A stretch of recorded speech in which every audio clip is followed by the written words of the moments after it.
Before we get started on this episode of Real Nerds Podcast, remember you can connect to the Real Nerds in many ways. You can follow us on Twitter at Real Nerds. You can go to our website, realnerdspodcast.com. You can like us on Facebook. You can also call us 720-6nerds5. Thanks for listening and enjoy the show.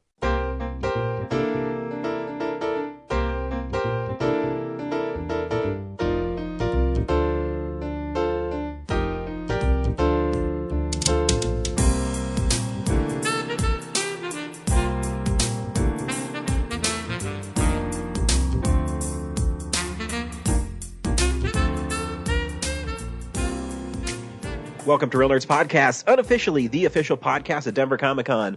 Log on to denvercomiccon.com to get your tickets. Pay very close attention. The Stan Lee tickets will be available very soon. I did see the prices. It is $100 to get your picture and an autograph with Stan Lee. And you can also log in to win tickets to, I know. So Kellen's not here this week, but your wife is. You can log on to Denver Comic Con. They are giving away a few Stan Lee VIP packages, which include a picture, an autograph, and a meet and greet with him. So awesome. Make sure you stay. The best way to stay in touch with Denver Comic Con is like them on Facebook, and you'll get all the news from them. Which package are you gonna do? I'm gonna do the picture one. Are you? Yep. Man. So that's what, $300? It's 100, I think. I think it's 300 for that and an autograph and something else. I guess I should just jump and meet Stanley. Yeah, right? Come on, guys. Like, there's never going to be another chance. Try to get at least do a cell phone of... I'm going to have him say, you're listening to Real Nerds Podcast, Excelsior. That's my goal. And he better. I paid $100 in life. to meet him. Yeah. Man. He seems like he's affable. I think he'll be all right. Yeah, I'm sure he'd be fine. Yeah. I don't know why he wouldn't do it. Yeah, why wouldn't he? Maybe he's an asshole. I don't know. I've never met him. That. He loves it. You know what? He's his biggest fan. He said it many times. And while I'm there, I'm going to ask him if he wants to come on my show. I don't care. Yeah. What, he's going to say no to me? Yeah. He can, and that's fine. You know what? With that attitude, I would never got Michael Uslan. And you know what? That's true. He told me, if you have an opportunity, you kick that door down. That's right. So you're going to kick Stan Lee? No, I'm gonna have the opportunity. He'll be right next to me. I'll say, do you mind coming on my show? How long am I going to be here? I will come to your booth. If you have a break and you don't mind talking for 10 minutes. I will come to your hotel in the middle of the night. I want to ask you Spider-Man questions. Yeah. I'm sure he wants to talk about Spider-Man. Yeah. He's only been doing it for 60 years. Yeah. That's because he's a genius. It's awesome. Yeah, I can't wait to... I can't see the guy not being open to talk about Spider-Man ever. Yeah. No. And I mean, yeah. See, here's the thing is, man, good news, bad news getting a new job is my schedule is 4 days a week, and I get 3 days off a week, obviously, and one weekend day. Yeah. And I'm hoping that when I'll still be in training at this point, so they're going to train me Monday through Friday. Because I know some of my friends are starting to get jobs. Right. And right now their jobs are like 8 to 5 because you have to do a lot of classrooms still. And basically you go learn about the city you're working in, and then you learn, you have classrooms, learn the codes and all that stuff. And basically your first 12 weeks on the job is, hey, you're going to spend about half your time in classroom. The other time you're going to be out patrolling. So, and you know, it's usually the most senior officers are the ones that train you. They're not working weekends. So, you know, that when that happens, when I finally get out of training, then I'll be working, you know, midnight to 10 in the morning on the weekends. But at the beginning, hopefully. But if not, I will still be there for one day and as much as I can. I was going to say, you kind of need to know which day so you can pick the package, because he's probably only doing that for one day. I heard he's there all weekend, so yeah, we'll see. Anyways, I'll try. Buy it. Whatever. We'll figure it out. It'll be all right. Or you just won't sleep for a few days. Yeah, that's fine. While you're starting a new sleep's job. Overrated. Yeah. You know what's cool about Denver? No, tell me. Besides being the Mile High City, it's the home of the Super Bowl champion Denver Broncos. Oh, did that happen? It did. Oh, okay. We also have the coolest movie theater ever. We do. And that is the Denver/Littleton Alamo Draft House. It is. All right, I'm rolling. Hello. Welcome to the Alamo Draft House. There is no basement at the Alamo Draft House, but there are movies, and we're about to play one for you right now. But before we do, we just wanted to make a couple of announcements. Please turn your cell phones off. I'm just going to call her. People trying to concentrate, they don't need people texting or calling. Really? Put Ray on the phone, Please make sound while the film is in process. No, I'm in a movie right now. It is a completely boneheaded. You can't hear what I'm saying because the guy next to me is being entirely too loud. Unbelievable. Okay. KEANU. Send me a text telling me you got the Instagram, then I'll Instagram you, I'll text you back. And then after I finish that text, can you just call to confirm that you got the text, that you got the Instagram? It's a really important call. Would you turn that off? I can't at this moment. I know I paid $12 of my own money, but I'm going to talk on the phone and disrupt the screen if you don't mind. Sir, can I just tell you something? And this is not my place and this is untoward, but I'm going to say it anyway. Yeah. You need to eat more food. Okay. Well, now you can't see the movie at all. Your glasses fell off.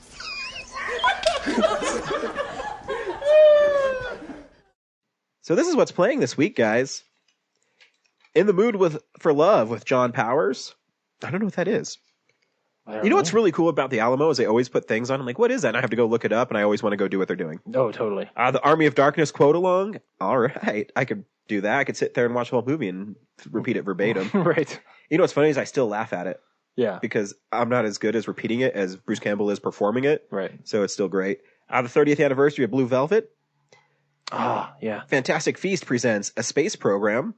So I want to really quickly say that I went and saw A Feast this week. If you are like looking for something fun to do in your week, or even better, if you've never been to an Alamo Feast, you've got to go check these out. Oh yeah, they're awesome. They're so cool. And specifically the movie I went and saw, like they did such an amazing job of pairing what we were eating with what was on screen, and not just like, oh, well, like this drink looks like the thing that's on the screen, but also like some of the foods that they may not have been eating at the same time, like it gave you the atmosphere and sort of made you like felt kind of like the aura of the film. It was such a cool experience. You'll talk about it later. I'll just relay my Friday the 13th one. So the salad was like strawberry salad with balsamic vinaigrette. Mm-hmm. So summery. The main course was a chili dog with onion rings. Yeah. And then the dessert was a s'more, so it's like a camp out. Right. And so that's how cool they are. And they pair it with a beer and I don't drink, so I gave my beers to the guy next to me. He was really happy about it. But it was fun. Which one have you seen, Brad, besides the Turtle Party? It's the hard target, so we had jambalaya. Oh yeah, that's right. You talked about last week. Right. See, so it's really smart. And the food at Alamo is really good. It is. Man, one of the courses I had was just a piece of rye bread with a salted avocado on it. It was really delicious. I wish man, the jambalaya and a was cup on of coffee. all the time. Oh yeah. Oh man. I wish. Yeah. Jambalaya is good. I guarantee. Alien and Aliens double feature, which I heard sold out really fast. Yeah. Steve asked me like, "Oh, you're going to go to that?" And I was like, are you going to turn the sound off during Aliens? Because if not, I don't think I can watch it. I watch Aliens again. It's fun. I just can't stand the dialogue. The beer dinner this week is Boogie Nights, so another PTA movie. That would be cool. Graveyard Shift is Hatchet for the Honeymoon. Is the movie called Hatchet for the Honeymoon? Hatchet for the Honeymoon. Oh, okay. I thought maybe it was a Hatchet movie. Akira is also playing. Brief Encounter and the Denver Silent Film Festival is April 30th through May 1st. Oh, cool. Yeah. It's cool that, ever since the artist, silent film is kind of making a return. I talked to this awesome guy this week who I got to go check out his stuff, but he's got a truck that he drives around Denver, and he's got a projector in the back, and what he'll do is he'll project Super 8 black and white or Super 8 silent films. So they're movies that it's like a short version of The Wolfman or whatever that they made like as a promotion for Super 8. Mm-hmm. And he'll project those, and then he'll play music along with them. So you got like a 15-minute movie and some original music, and he's projecting them in the back of his truck. Like, it was a really cool idea. So go check out some silent films. And also, it's the start of drive-in movie theater season. I know Brad likes that. So, Brad, I'm sure you're going to tell us what we can look forward to. Yeah, actually, since I'm kind of starting to pay more attention to like other things that are going around town, I was thinking of just adding a segment to the show where I bring up like, here's the drive-in stuff. Look at synergy, guys. That happens from doing this for 6 years. Why don't we add that segment? This is what's going on around town. We'll think of some clever name in the next few weeks.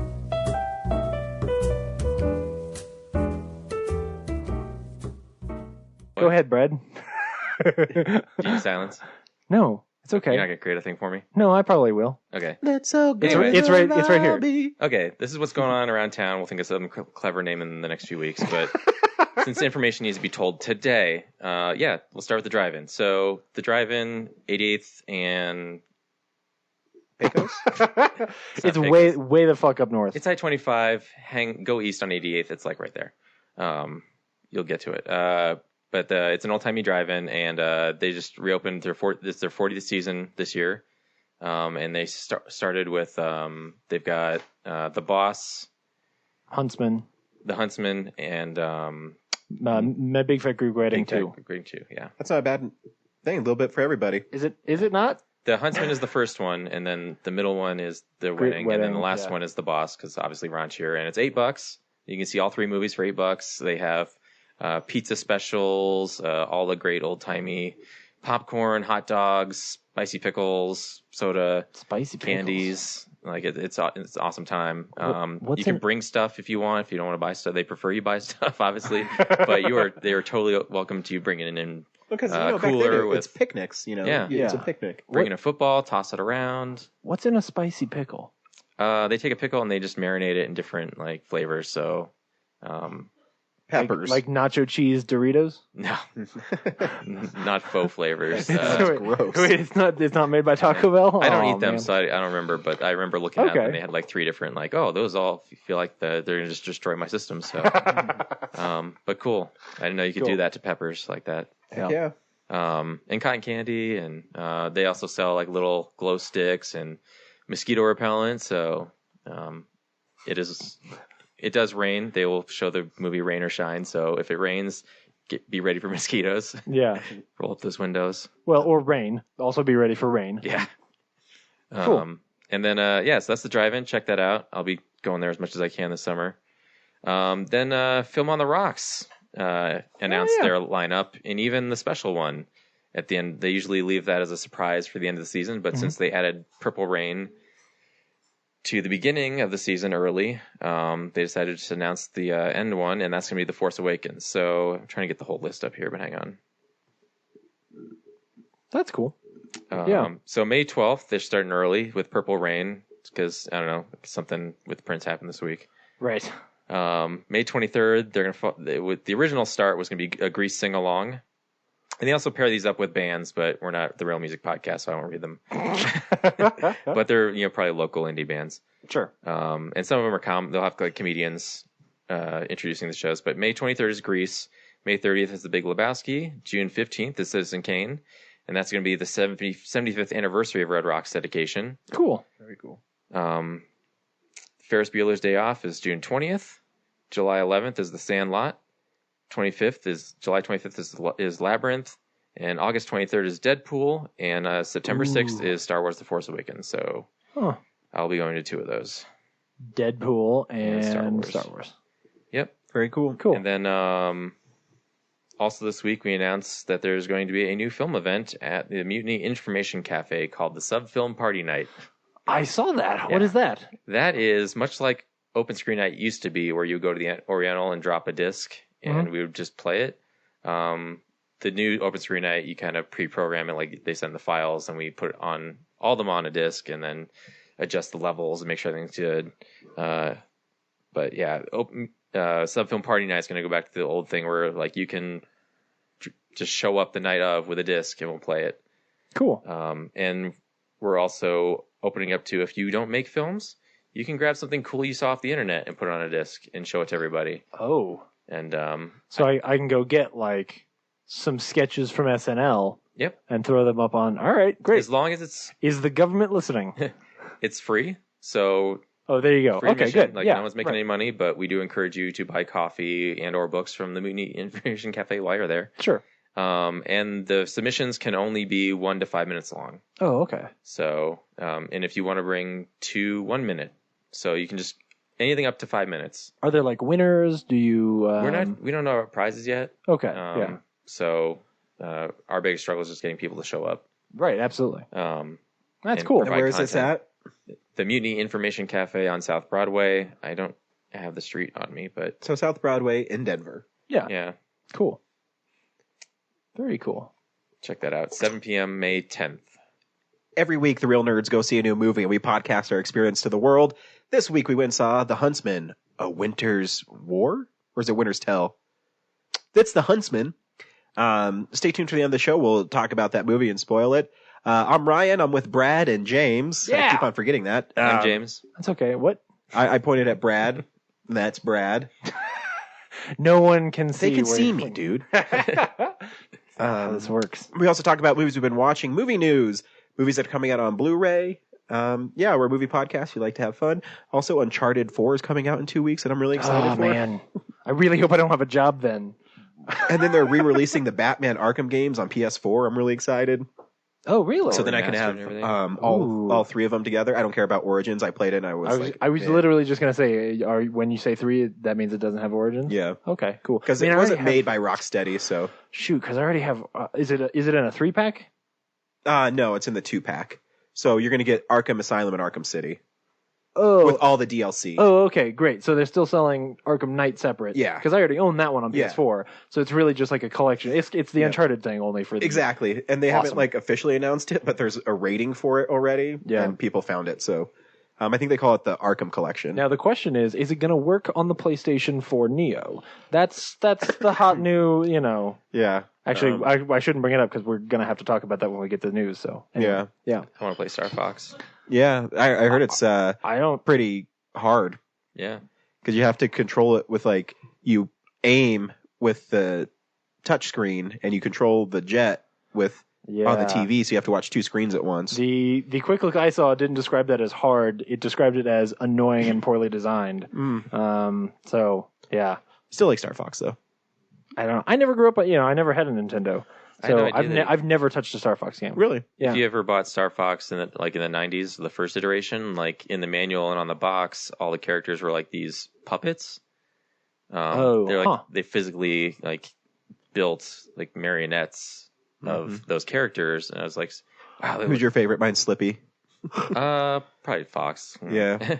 But I was excited when I saw the commercials, and they basically made CGI versions of those, so they have the real fur and everything, Yeah. instead of the CGI rendered ones that they've had in the past iterations. Right. Yeah. They were more cartoony, That's cool. because with the Yoshi's Woolly World and stuff, they have that and then Have you Kirby's seen Yarn that thing. game run though? It's super impressive. I bet. I used to love the old Nintendo Paper Mario commercial. Do you guys remember that one? It is a Paper Mario cutout, and he was tied to fishing string, and it kept going Paper Mario, and he'd go from bathtub and undress. It was really funny, just like the game.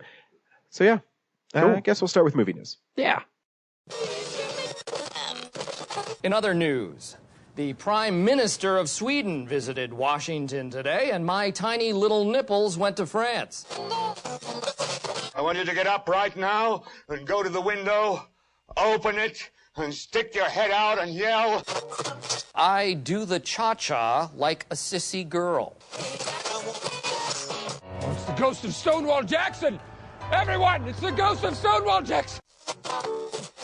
I do the cha-cha. I'm sorry, we seem to be having some technical difficulties. This is what it sounds like when doves cry. So Prince died. He did. That's sad. That's too bad. Yeah, he was young. Yeah, So yeah. I guess just died in an elevator. man, It's a bummer. I heard he had the flu. was it like a Final Destination kind of thing? Elevator death? Yeah. I mean, he cheated death once, and so Yeah. death finally caught up to him. Right. His head got caught in the doors. Yeah. Is that too soon? Yeah. No, I mean, it's actually, Oh, I mean, man. he was just literally in the elevator, and they found him hunched over. Yeah. And then also, Patton Oswalt's wife died. Yeah. No way. I hadn't heard that. she just died in her sleep. Oh, yeah. no. Yeah, it's sad. She was, I was Man. reading about her. She was a true crime writer, and she started truecrimediary.com. Wow. And so, yeah, it's really sad. Yeah.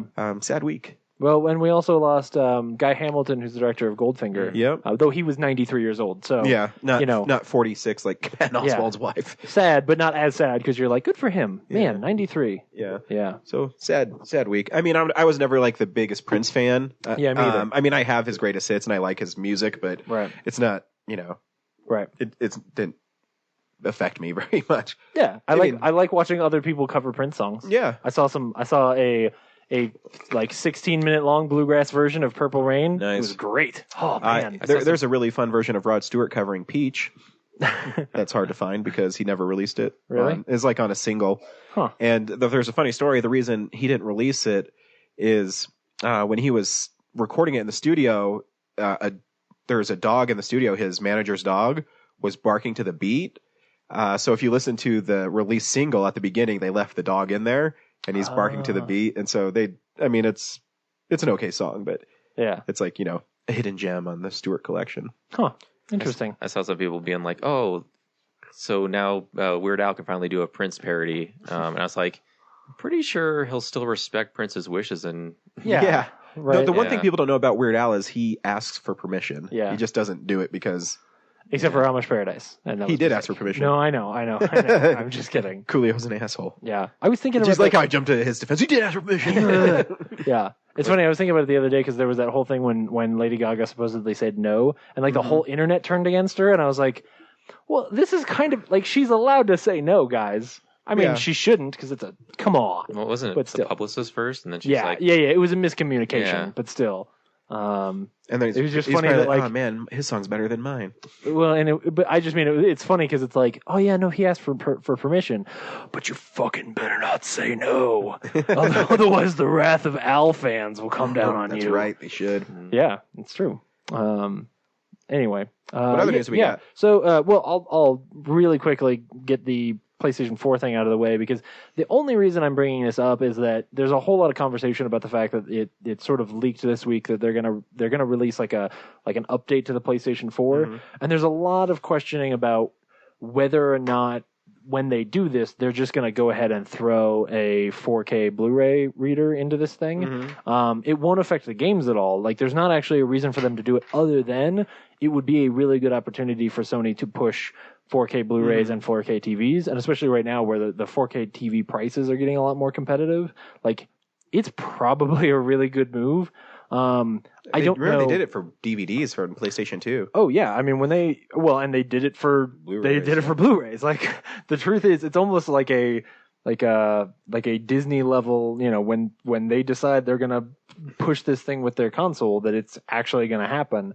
I mean, I don't know that I certainly wouldn't replace my I don't need to yet. my PlayStation 4 with it.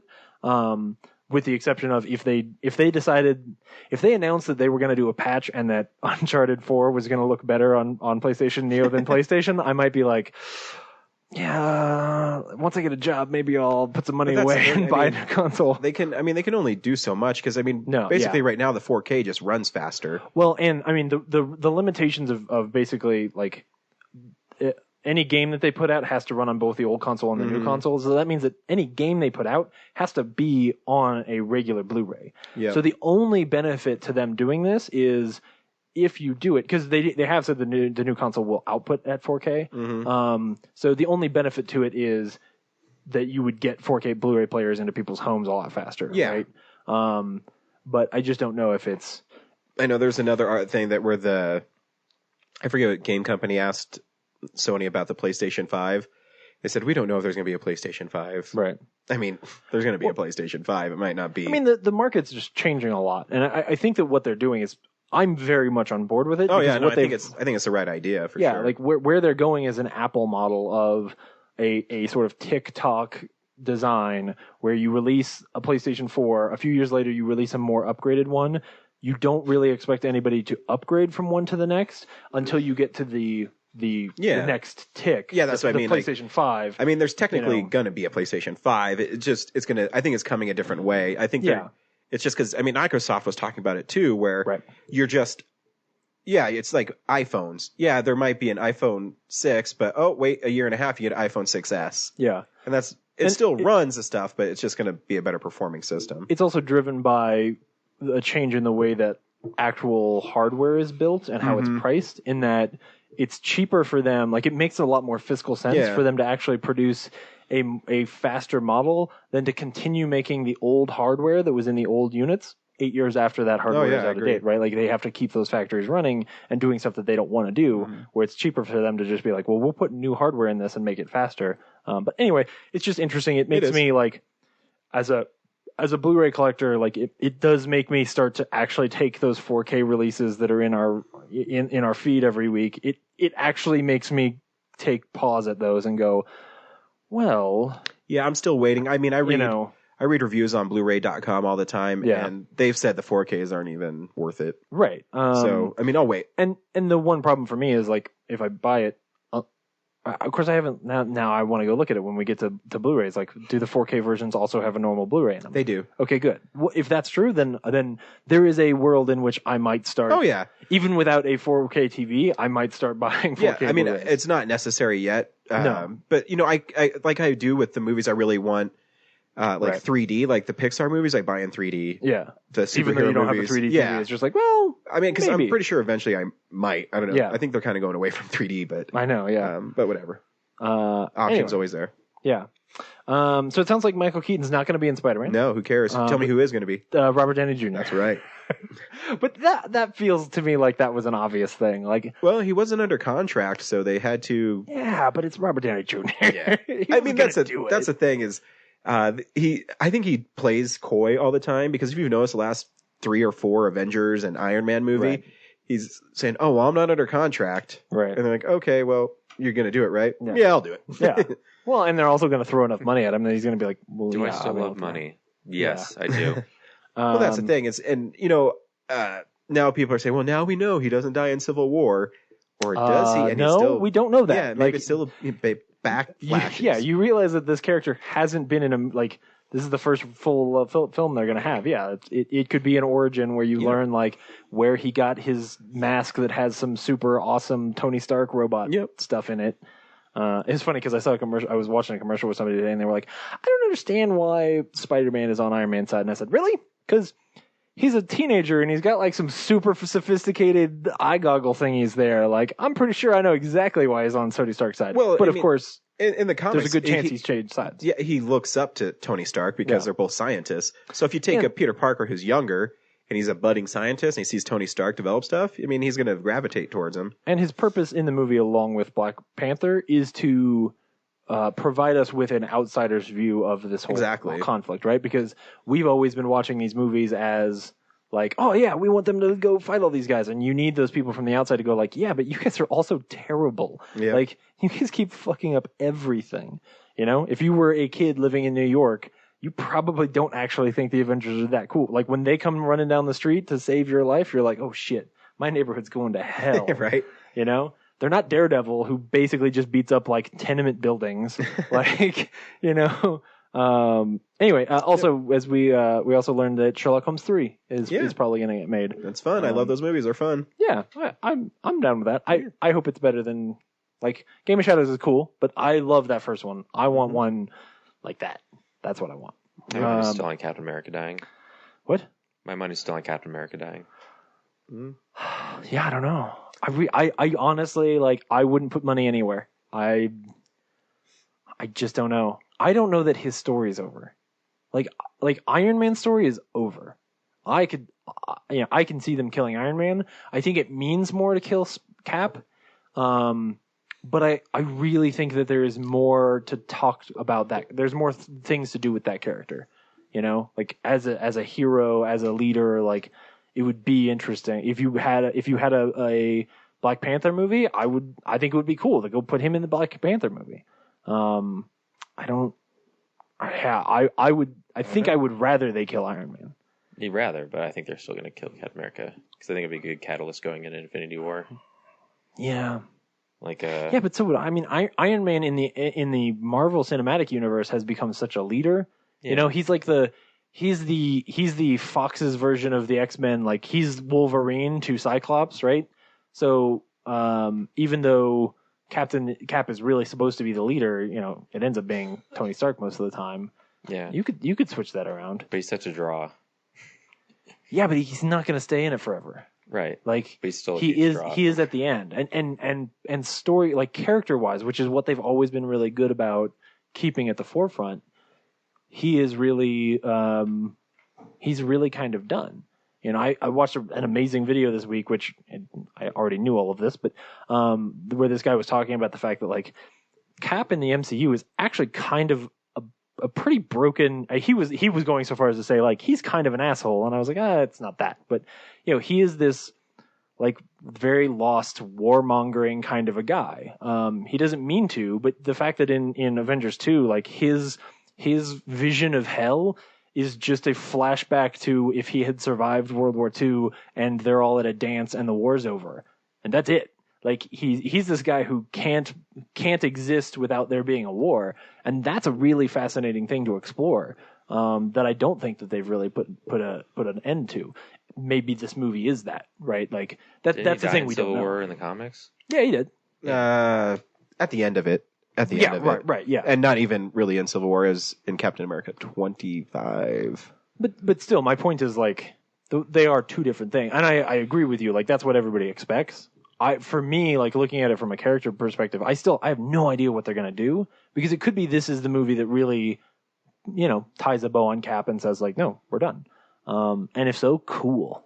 But I want more Captain America movies more than I want more Iron Man movies. Yeah. I love Robert Downey Jr. Oh no! I think Robert Downey Jr. is in the same boat. I think he flat out said he's not going to do an Iron Man 4. Right, like Iron Man. Oh yeah, he has. Iron Man 3 is an awesome end to that character. It's in the wrong place. Like the truth is, if you could go back, you'd release Iron Man 3 like now, But either way. Anyway, getting back to news. We'll stay on the same subject. Inhumans has been taken off of the Marvel schedule. Yeah, I'm not surprised. Not a big deal. That was one where people would say Doctor Strange or something like that. That one's hard to pull off. Well, and the Inhumans, and they're already doing it in Shield. So. Right. So I don't know that anybody has said this, but there's a part of me that wonders, hey, does this mean that like, are you guys going to cancel Shield in the next year? Like, is Shield not doing that well, and you're kind of done with it? Because if the whole idea of putting that on the schedule was back when she, and I haven't looked at the rating, so I don't know. I know it got renewed already for next year. Oh, did it? So. Oh, okay. All right. Well, I mean, Inhumans wasn't supposed to come out till 2020, right. 2019. But if they feel like that, my question is sort of like when they put that on the schedule, were they thinking, hey, would it be cool if this show, like we took the show in this direction, it got big, and we went and made a movie out of it, right? Yeah. That's the kind of big bombastic stuff I would expect them to think up. So them taking this off the schedule might be a reflection of like, I think Kevin Feige said something that they just couldn't get the script to work either. And that makes sense. Yeah, I mean, it's tough. It's a tough sell. Yeah. I don't necessarily want to see it, so. Yeah. And then the last thing I have here is, this is not the kind of stuff we normally talk about, but Emilia Clarke, who was in the last Terminator movie, said she's not going to be in any more Terminator movies, which is the most disappointing thing about future Terminator movies I've heard. Because I really liked her as Linda Hamilton's replacement. Yeah. Like I thought she did a really good job in a movie that had some problems, but was mostly pretty fun. Like, yeah, I don't know. Yeah, we'll see. I mean, are they even going to make another Terminator? I'm sure. What else is like Schwarzenegger doing? Like Last Stand 2? He's making Predator. All right. Yeah. He's going to keep making Terminator movies. Did you guys see the new Nice Guys trailer with the Rod Stewart song? I didn't notice the Rod Stewart song, but I saw the new one. Yeah, it's awesome. Man. The last few times I gone to the movies too, they've had like the Civil War Spider-Man trailer. Yeah. This makes me so happy. Yeah. I can't wait. It's going to be a good month. It is. I can't wait for movies to get good. All right, enough of this. Underoos. Anyway, so I think that's news. Cool. This is the stuff we watched this week. Oh, we got movie side! This is my boomstick! I love being a turtle! You're getting your wishes, so sit down! Great Scott! The line must be drawn here. Damn you all to hell! And you will know my name is the Lord when I lay my vengeance upon thee. Now you're getting nasty. Brad, you're going to start. It looks like you're falling asleep. No, I was just trying to. I totally didn't prepare for what I watched this week. The Simpsons. Nope, I finished that last week. The Animaniacs. Paying attention. The Animaniacs. No, I actually didn't watch. Brad, if you're like me, that's why I tweet out everything I watch, so I don't forget. I'm trying to do that now, but I still forget to tweet stuff. I just write it down because I'm not old. So I've been getting the steelbooks for the Star Wars Blu-rays. Nice. I got them all, and I watched. I haven't seen Revenge of the Sith or Attack of the Clones in a long time. That's okay. And having that on Blu-ray, I'm not gonna. Everyone knows the story stuff. I think Revenge of the Sith looks great on We Blu-ray. know, Ryan. I said looks great on Blu-ray. I wasn't even talking about the story, stupid asshole. Yeah, but you do always say. You always jump in and defend it like right away. Batman, Superman.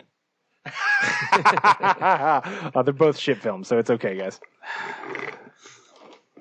Spider-Man 3. Yeah, it's got problems too. Yeah, it's called Venom.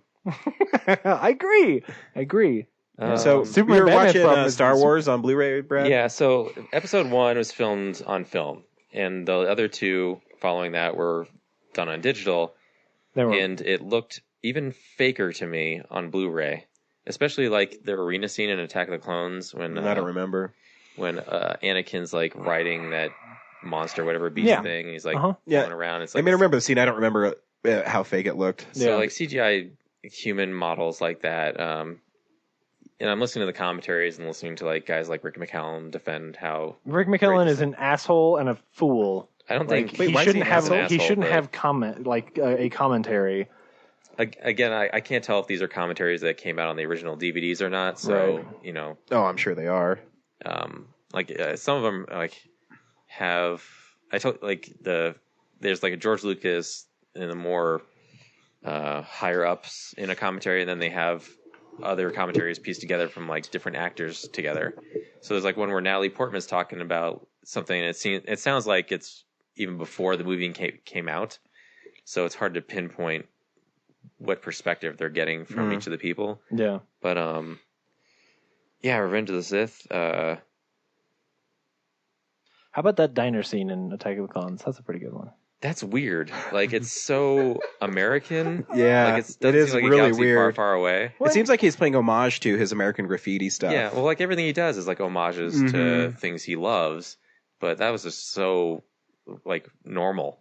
Yeah. of a scene. Like I think the character even had like a Brooklyn accent. Like yep. Yeah. Sorry. I want to do like I'm thinking about going through and doing like I did for the Ninja Turtles 2, like real time commentary where I'll timestamp my thoughts as I go. And I wish I was more prepared because I had something great for Attack of the Clones, but I was just blown away by how I didn't remember how like the space battle in Revenge of the Sith is great. Looks great. The opening is awesome. But at the same time, you're sitting there going, like, you can kind of tell that it's just Ewan McGregor, like, rocking around inside, like, a gimbal of the ship. And then, like, the CGI R2, like, you tell it's the CGI, the whole corridor thing with Palpatine, like, they're trying to escape through the elevator shaft. Apparently, that's actually a miniature. It's not CGI at all. So they said, and then, like, Mace Windu fighting the Emperor. Does he? No. Yeah, I think that's a terribly shot action scene. I can't remember, but I think George Lucas even admitted to like they had just made up a lot of that on the set.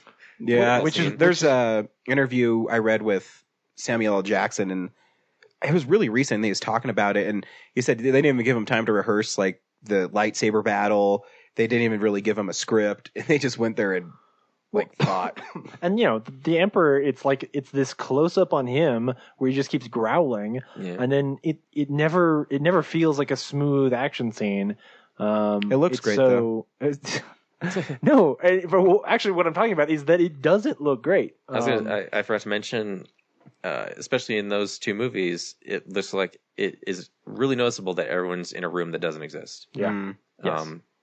And on film, it was less noticeable, but on Blu-ray, it just seems like, I don't want to say matte lines, but like reverse matte lines, for the way that like the background bleeds into where they cut out the hair and everything. Right. Like it just doesn't hold up, as well as it should.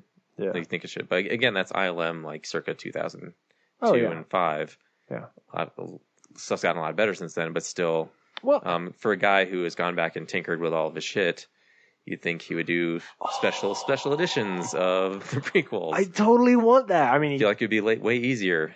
I wonder whether or not he has even the right to right now. Yeah, I think Fox still owns them, but oh, that's true. Yeah, because like Disney Fox owns the character, can do what they want with the characters, but I think the films as they are, right? Yeah, but I don't see why. Like, why not do a special edition of the prequels? I'd be down for that. upgrade them so that stuff like matte lines and add compositing. They did. They replaced the puppet Yoda in Attack of the Clones with a CGI true. Yoda. It's funny because in the commentary they still talk like it's a puppet Yoda. So in Attack of the Clones, you get to the end and Yoda's like walking around talking to Obi-Wan in the Jedi Temple, and like, and here's the only shot in the movie where Yoda's CGI. I'm like, well, he was in CGI in the battle earlier, so this commentary is obviously before they tamper with the re-release. But yeah, you should do a full-on special edition. That'd be pretty cool. Then maybe trim out those scenes of Anakin and Padme talking. I was gonna say stakes. they could go back and just rewrite all that dialogue, and just ADR in different dialogue, and maybe those scenes would be palatable. And actually, if Disney does have the rights to those movies, they should do a recut. Maybe refilm some stuff. Well, didn't that would be awesome. Who does the recuts of those? There's some actor who does it. Yeah.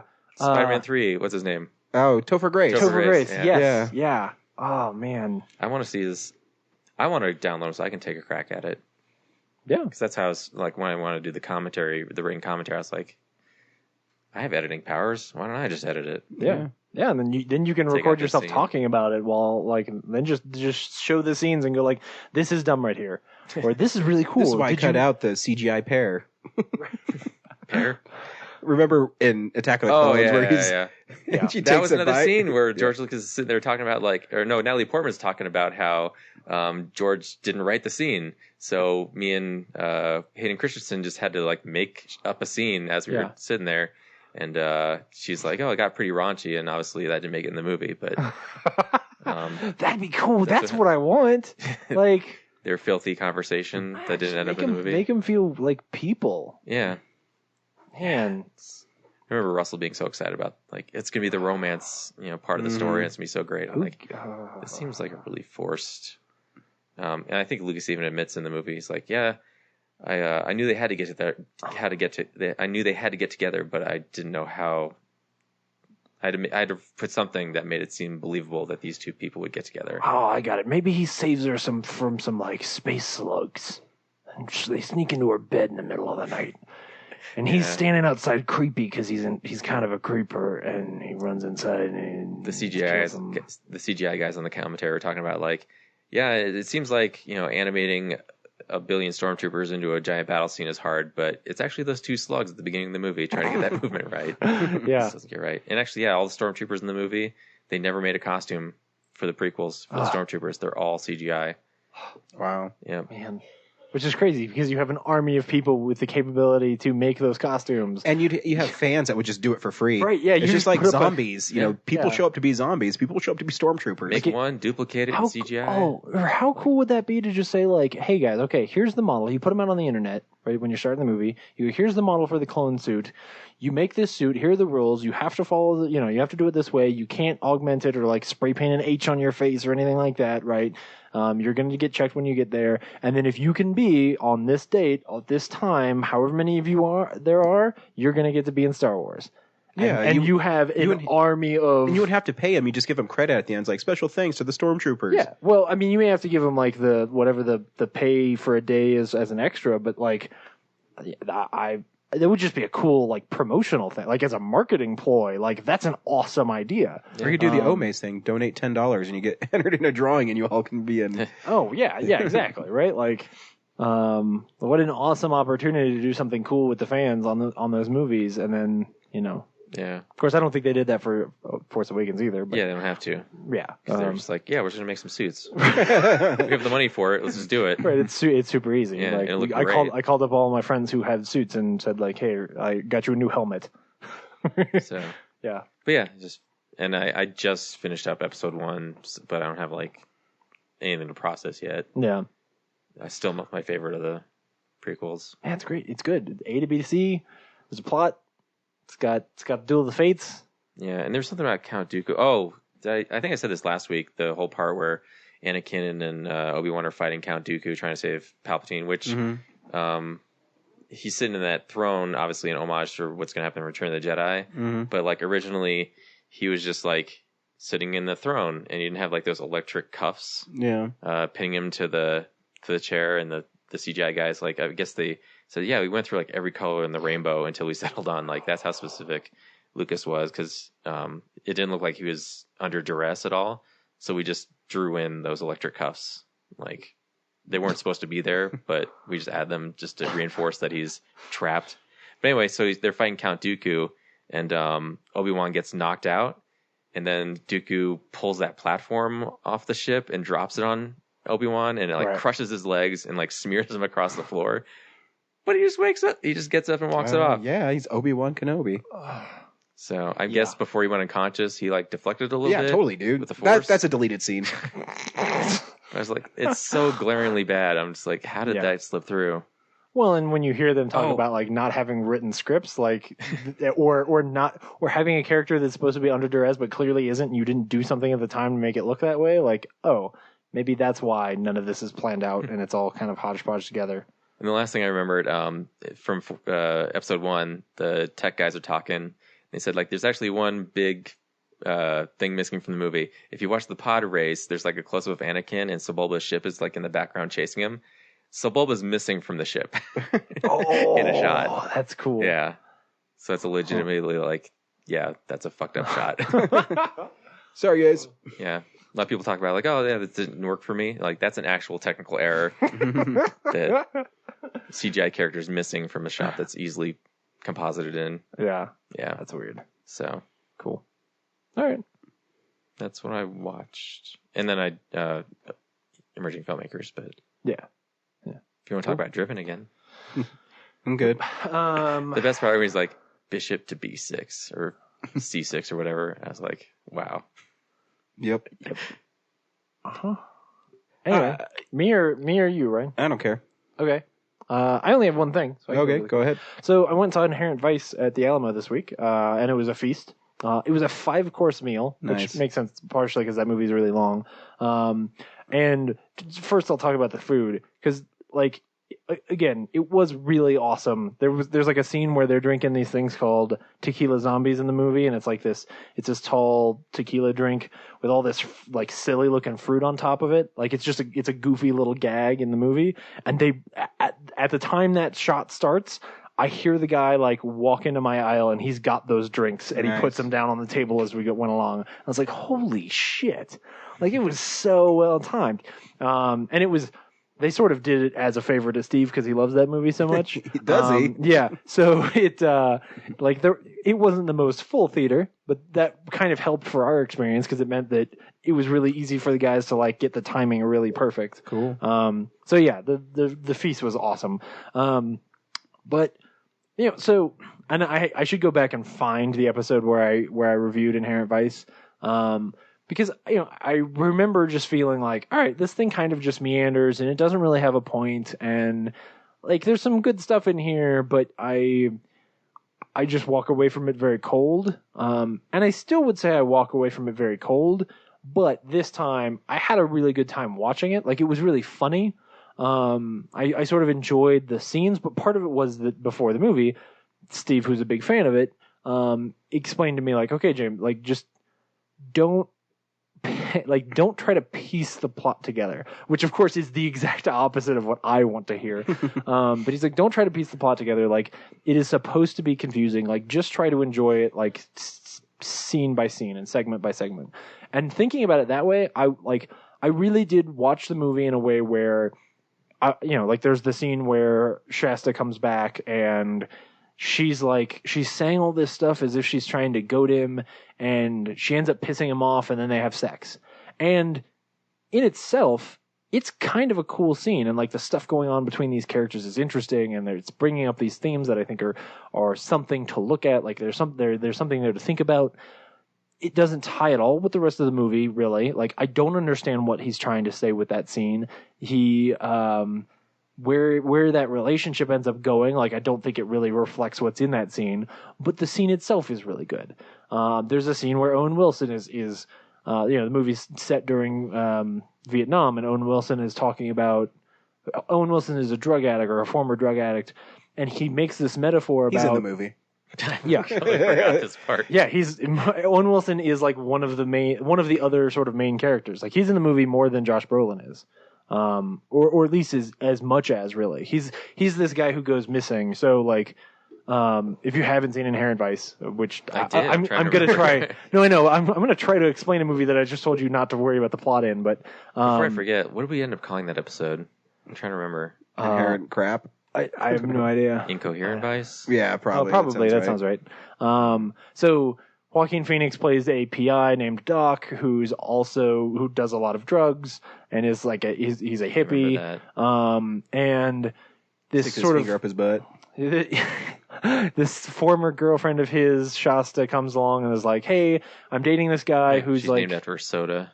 Yeah, I'm dating this guy and his I think she's dating. Anyway, like somehow she knows that there's this like real estate mogul and his wife is going to like undercut them or get the guy committed or something so that she can steal all his money or something like that. So he starts investigating this thing and it takes him to a bunch of weird places. And at the same time, he also runs into Jenna Malone, who plays a former drug addict whose husband, Owen Wilson, has gone missing. She believes he's dead because she was told he was dead. But you find out very quickly that he's not actually dead. He's like working for the drug mob people, but he doesn't want her to know she's alive or something. I don't know. Back to what I was saying was there's this great scene where he's drawing this really interesting metaphor about basically America during Vietnam being like this drug addict and the drug being war and whatever. And I'm not doing it justice, but the way he says it and the way it's written in the scene, I was like, oh, that's really interesting. And it's like, even if I disagree or whatever, it's interesting to think about, and B, is just beautifully written in a way that it was entertaining for me at the time. But that theme, that idea, is nowhere else in the movie. It's not what the movie is about. And so it's just like, it just feels shoved in there in a weird way. And so, yeah, as a whole, it detracts from the film, and I don't think I'll ever watch Inherent Vice again. But I was laughing the whole time and enjoying it, and like, you know, being freed from this expectation of like, oh, this movie's going to be good, or to say it a different way, this movie's going to make some sense and tie together in the way that I want a good story to. It allowed me to enjoy it in a way that I don't normally enjoy films. So maybe you should go back and watch Batman Superman like that. No. I mean, Batman Superman is Batman Superman isn't a bad just film. Watch the scenes individually and enjoy them on their own. Wow. Yeah, they'll also like that's the problem, man. Anyway, it's crazy because I'm one of the people who just have fun, James. Batman Superman, not that bad, not as bad as everyone says it is. It's just not a good film. Like it's a very troubled, poorly assembled film. Just go have fun, James. Just don't think about the film. Just go watch it. Just be sedated. No. Watch the eye candy. Anyway, so again, I don't necessarily recommend that people see Inherent Vice unless like you like that kind of weird experimental stuff, or you get a feast with it. Yeah, that shit was good. Eat some rye and avocado while you eat it. The first thing was like this flatbread. It was basically like a flatbread pizza, and it had green olives and pineapple and I think grapes on it, which sounds really weird. It was delicious. Well, you got salty and sweet. That sounds pretty good. Yeah, like it felt like hippie Southern California kind That's probably of why food. I didn't want to do it. Fucking hippies.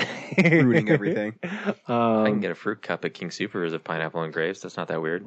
Yeah, but is it on a pizza? Then put it on a pizza. I could go get a pizza, put them together. Yeah, that's what I'm saying. Go do it. It's actually pretty good. And the olives. That's what was weird was that the green olives along with the fruit was delicious. Yeah, and they were full. Like they hadn't sliced it in at all. Like it was just you'd get a bite, whereas like there's a grape and a big piece of pineapple and an olive, and it was delicious. Speaking of King Soopers, when do they go not 24 hours anymore? Which one's not 24 hours? Which one's not 24 hours? Everyone I tried to go to last night. Really? What? Yeah. The one near me doesn't even have doors. Yeah, mine too, right up here. Maybe they're doing inventory. Oh, maybe. Oh, maybe, yeah. Did it have like a gate But down? they didn't have, like, they usually say they open 24 hours under the sign, right? And they didn't have that. Some of the older ones, like some of the new ones don't. Like there's a nice one near me. or something. Yeah. I had the worst time last night. I'm sorry. I guess, yeah. I've never known a King Soopers to be closed except for on holidays. Yeah. They just don't want your money. I guess not. You got bad money. Yep. I tried to go to Taco Bell against my best judgment. Did you eat a cheesy gordita crunch? Because that's never against your best. I didn't, because the first one I went to, they didn't answer the call box. Okay. So I was like, okay, well, maybe there's closed and the lights are still on, but they're still supposed to be open for 2 more hours. And then I went to the next one, and they didn't have the fixings to make anything that I wanted. What? So they were like, yeah, we can't make any tacos or cheesy gordita crunches and stuff. And I was like, could they make a quesarito? Because quesaritos are pretty disgusting, but they're pretty delicious. I think that was off the menu too. I was just like, the only thing I came for, and I just upped the median and drove off. Wait, you said that to him? Yeah, I was like, he's like, yeah, can I take your order? Just one thing, we're missing this, and this. We're out of meat. And like, I was only there to get 2 cheesy gordita crunches, but like he listed off a list of like burritos and stuff, and I was like, yep, the only 2 things I was here for. And then I just peeled out. Fuck you, man. And then I went to Del Taco, where I sat in line for 15 minutes waiting for it to move along. And then once it did move, I just took off because I was like, I'm not going to reward them for taking that long. So you punished yourself by never getting shitty midnight food. I was like, you know what? This is just a sign that I should just be eating better, so I'm going to go to King Soopers. And then I went to King Soopers, and they were fucking closed. I was like, well, I saw the lights on at the Wendy's across the street. I'll try that. And the lights were on, but they weren't taking any orders. No way. What time was this? It was like 1:30. What? Yeah. And in the time that it took me to like screw up at all those other places, I probably could have gone to something else that was like still open. Yeah. And then I went all you could have gone to the Olive Garden. Like. Yeah. There's like, I passed up like Fat Sully's. They're open till 3 a.m. like on South Broadway to like, I'll get something closer to home. Yeah. And then everything I try to go to. And then I went to second King Soopers, like even deeper in Highlands Ranch, and they were closed. I was like, And then ended up getting frozen pizza out of the fridge at home. That's the saddest good pizza. story. All a man wants is it's a first world problem, but I was just like, how can this happen so many times in one night? Like, oh shit, Brad's coming. Lock the doors, lock the doors. No, fuck that guy. Fuck me, right? Yeah. Not being able to get a cheesy gordita crunch is clearly a second world problem. Maybe during a weekday, but it was a Friday night. Like they have extended hours. Yeah, like how am I going to get a fourth meal if you're not going to be able to make cheesy gordita crunches? Yeah, I don't want no angle, burrito. Right? Yeah, fourth meal. Today we were really, really busy at the wing place. Yeah, and I had 12 tickets up, and so we can only cook about 300 wings at once, and that's if I don't cook any appetizers too in the other fryer. Sure. And so my cook, he was cooking 250 wings plus a bunch of French fries. Plus he had like another 4 tickets he hasn't even started yet. And it takes 15 minutes to cook the chicken because you don't serve raw chicken. What? Yeah, I know. So this lady comes in, and she's come in a few times, and she's not a nice lady. And she said, hey, can I just get a 10-piece wing? I said, yeah, I can get it for you. Just so you know, it's going to be like 30, 40 minutes because we're really busy. And she said, well, why? And our kitchen's open. I said, well, you can look there. I said, I have 12 tickets right now. You're the 13th.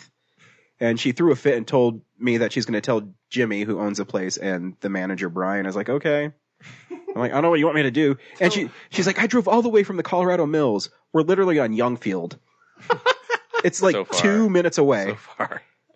And I told her, I said, I'm sorry. I said, you're just going to have to wait. I mean, I'm not going to, just because you come in like once every 3 weeks, I'm not going to skip over every other person in here. And I told her, I said, I only have so much room. I can't do anything for you. Lady, last night I drove from 38th and 38th and Navajo all the way down to South Broadway, down to Highlands Ranch.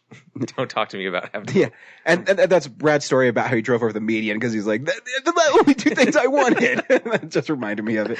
I also forgot, like, I passed a McDonald's to get to the King Soopers, and like by the time I came back that way, they'd closed. Because they're like the last on my Wait, your McDonald's is open. Man, where are you at? Yeah, what is this? Dude, Highlands Ranch sucks. Where is this like? Oh, there you go. Yeah. See, where's this the void Denny's in the is world? gone. That was That's the thing. not even open anymore. That was the thing I kept saying when I moved back from Fort Collins. Was I was like, holy shit, everything closes at 9:30 down here.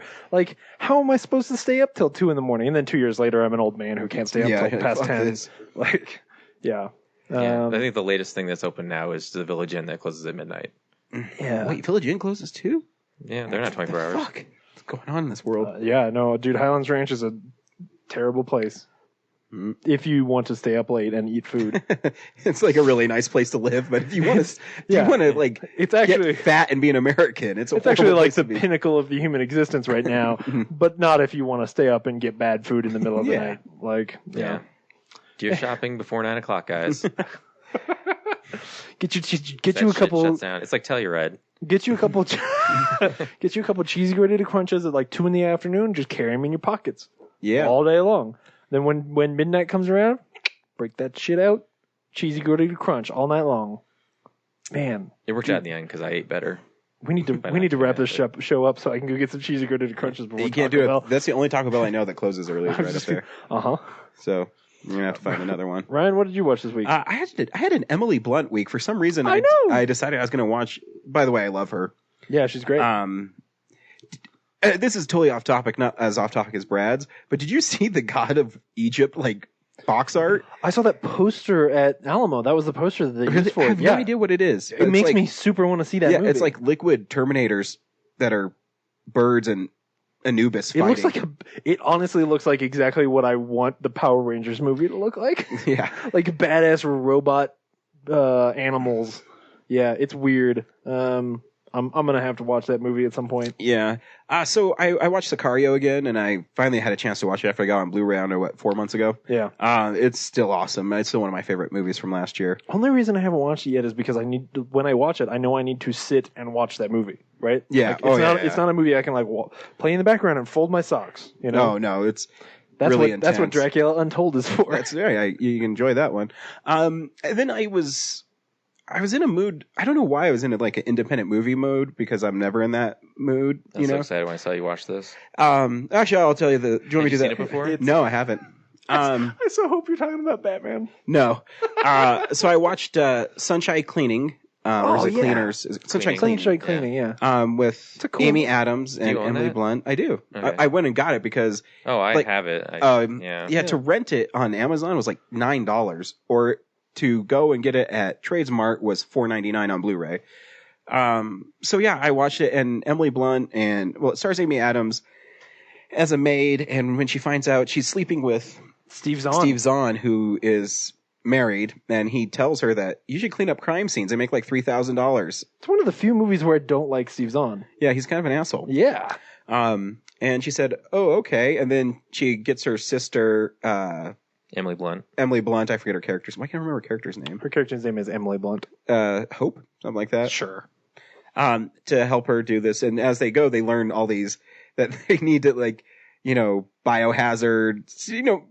They're going into places where horrible things have happened and there's blood everywhere. Yeah. And I thought it was really funny when they're carrying out the mattress where the old lady died and there's blood everywhere, and she stopped and Emily Blunt ate shit into they had it. That in the commercial. Yeah, it was so good. The movie's really good. It's just really the relationship that Amy Adams' character has. She has a son or a daughter? Yeah, a son who is kicked out of school because he's licking everything.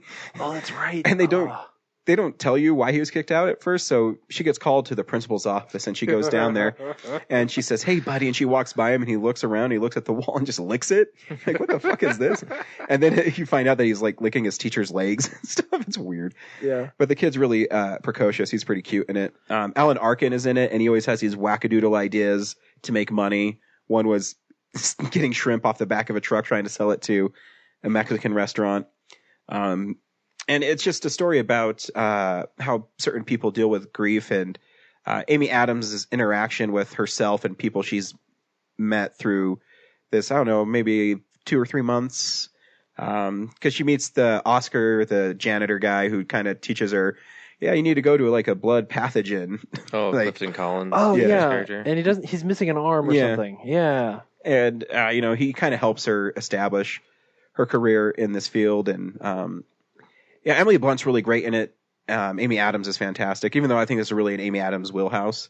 But she's still really great. The movie is really breezy. The first hour, it seems like nothing really happens besides them kind of cleaning up these messes. And Emily Blunt feels bad for throwing people's stuff out, so she finds what's that lady's name from Mr. Show and 24? Marilyn Ricegub? Yeah.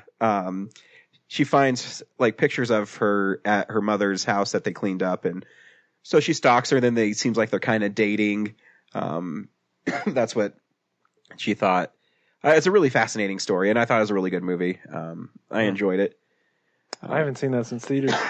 I should watch that again. Yeah. But there is actually a movie of Emily Blunt's that I haven't seen that I enjoyed more, and it's called Your Sister's Sister. Oh. It stars her, Rosemary DeWitt, and Mark Duplass, and they're the only three characters in the movie. At the beginning, there's a few more, but it's so Mark Duplass plays a guy whose brother died the year before, and they have kind of a memorial for him. And Emily Blunt is his best friend, but she dated his brother for a little bit, and so they have this. Mike Birbiglia, what's his name? Birbiglia, whatever fuck his name, I forget. Mike B. He's also in it. He would agree with you, by the way. And he does this really like great speech about how great of a dude his brother is. And Mark Duplass says, he's really not that great. He was an asshole and yada, yada, yada. And it's like everyone just looks at him. What the fuck is his brother's problem? And so he leaves, goes in the hallway, and Emily Blunt says, what the fuck is wrong with you? And she sets him up to go to her cabin just to get away. She said, just go there and, be left alone and be by yourself. When he gets there, Emily Blunt's character, Rosemary DeWitt, is there. And she just broke up with her girlfriend. And they have this drunken night where they have this like confession about, how messed up his life is, how messed up her life is. And they end up sleeping together. And the next morning, Emily Blunt's character shows up and he said, oh man, I don't want, it to be weird. So just don't tell her. And, so she says, okay, I won't tell my sister. And then later that night, Emily Blunt goes into her sister's room and confesses that she loves, Mark Duplass's character. And, so it's a really cool dynamic. Did Mark Duplass write this movie? No, but he's one of the producers. Oh, okay. It's written by, I forget her name. It's written and directed by a lady who, I guess, who's made a couple movies like this. Okay. And it does follow a lot of, it was just like, I know, right? I end up sleeping with this woman and then Emily Blunt comes in and says she loves me. But it's really well done. It's really funny. It follows a lot of romantic comedy tropes, but the actors are so good in it that you forgive them. And there's just some really heartbreaking scenes. And every time Emily Blunt cries, I want to cry because I love her so much. And this movie is really great. If you haven't seen it, definitely see Your Sister's Sister. Oh, that's cool. Is Mark Duplass like the indie version of or the unknown version of James Franco? I think so. Where he's just constantly working and doing everything. Yeah, he's in a lot of stuff. Yeah, man. Well, because I think that Rosemary DeWitt, I think she's married to the other guy in the league. I think she's. No, she married Ron Livingston. She's like married to one of Mark Duplass's like guys he's always hanging out with in his movies. And she came in. I was watching a making of. She came in. Rachel Weisz was originally supposed to be in it. And she had to drop out because some movie she was doing was running long. And they only had 12 days to film this movie, so she came in on the last second. And it's pretty amazing how well she did. Man. Yeah, the Duplass brothers are all about like just going out and making a movie over the weekend and calling it good. It's crazy. But yeah, it's really good. So I recommend everybody to see that film. Cool. And the last thing I watched is Batman Forever. And it's tough. That's the one where Tommy Lee Jones has got a purple face, right? Yep. And Jim Carrey's just off the rails. Yeah. Yep. I was wondering. I said, speak of the devil when you came over because I said I wonder how Brad's going to defend this movie. It's a great update of the 1966 TV show. It is. And that's exactly what we were talking about. Yeah. Because there's just some things that don't make any sense, and there's lines in it that just drive me bananas. And I didn't remember. I haven't seen it since you let me borrow the set you had years ago. And so, yeah, it looks great on Blu-ray because I think actually Schumacher's a great director. And obviously all the colors that's in the film, I think it looks really good. I mean, obviously some of the CGI looks bad, but whatever. It's from 95. Yeah. But what was that? Val Kilmer is really boring. I think that's actually the biggest problem with the film is it looks like he's just there. And the villains overshadow everything. Yeah. And he looks like he's just there. Mm-hmm. And yeah, Batman. I'm dreaming about a book. Yeah. And again, so I'm on this thing where I'm pretty sure they show Bruce Wayne's parents being murdered in every Batman movie. So they show it again in this one, and this time it has something to do with like Thomas Wayne wrote a journal that they never really explain. It's just tormenting him. Yeah, it's just but my dad could write. Yeah, and I mean, just Val Kilmer just looks like he's so uninterested, Yeah. and he's just so boring.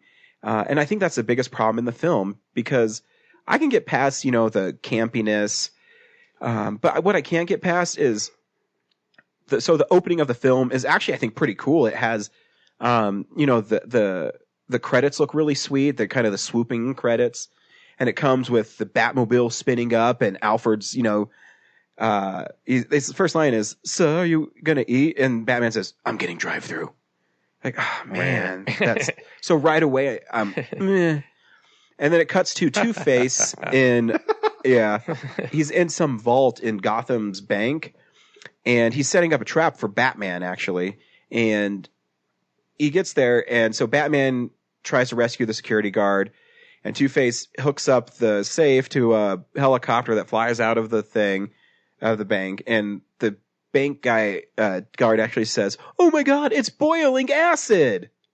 You're going, oh, come on, man. I understand you're trying to make it lighter, and I watched the interview with Schumacher afterwards, and I'll talk about it in a second. But so again, Val Kilmer. I forget that security guard is actually someone. I think he's a producer or something. He is. Yeah, he is. I forget his name. Anyways, so he has this interaction with Chase Meridian, played by Nicole Kidman, and where Nicole Kidman's saying, "Ooh, you know, I like the Batman," and Val Kilmer just seems like the most bored he could ever be.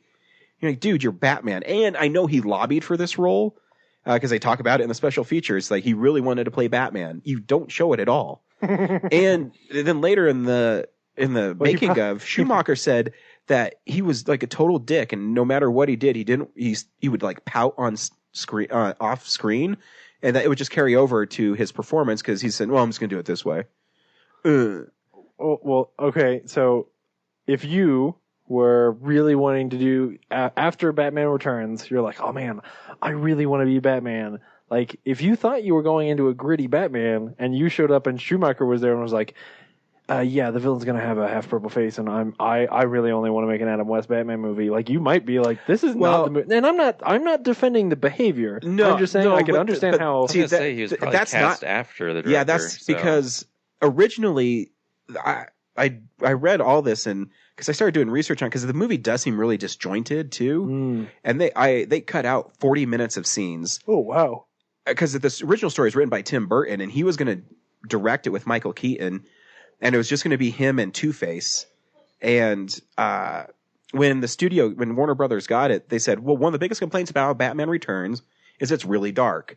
The Penguin, Catwoman, can't sell toys to this. Yeah, they can't sell toys. We really need." Tim, we appreciate your hard work. We like your screenplay. But we're going to bring in Joel Schumacher to lighten it up, add colors, and Happy Meals. Sell Happy Meals, and that's what they did. And so I don't know if it's Schumacher's fault. It's Schumacher's fault because he didn't understand. The only Batman he understood was a '60s Batman. And Chris O'Donnell even says in the features, I told you this too. He said before every take, Schumacher would say, "Let's make a cartoon." So you can only make it so good. And the Batman 66 works as a camp because all the actors are having fun. Mm-hmm. This one, Val Kilmer's like, "I'm just here." Tommy Lee Jones is okay. I think the only person who's really enjoying themselves is Jim Carrey, but he's so over the top, it really distracts from the rest of the film. Mm-hmm. And his idea is stupid. He's sucking brainwaves out of people through to get their credit card information. Yeah. What does that have to do with the Riddler? Nothing. Because even the parts where he's like leaving clues for Batman, I really like, I have, I have 13 faces or something. He's like a clock and like leaving the little clues around town. I'm like, that's cool. Real riddles. Yeah. Yeah. But then it devolves into this, I'm going to team up to kill Batman. Yeah. Thing. Well, he's trying to get revenge on Bruce Wayne. Yeah. And then halfway through, he finds out that the two people he's been chasing are the same person. Mm-hmm. But still. Yeah, then at the end his brain overloads, and then Harvey his name's not Two-Face, they call him Harvey Two-Face, and it's stupid.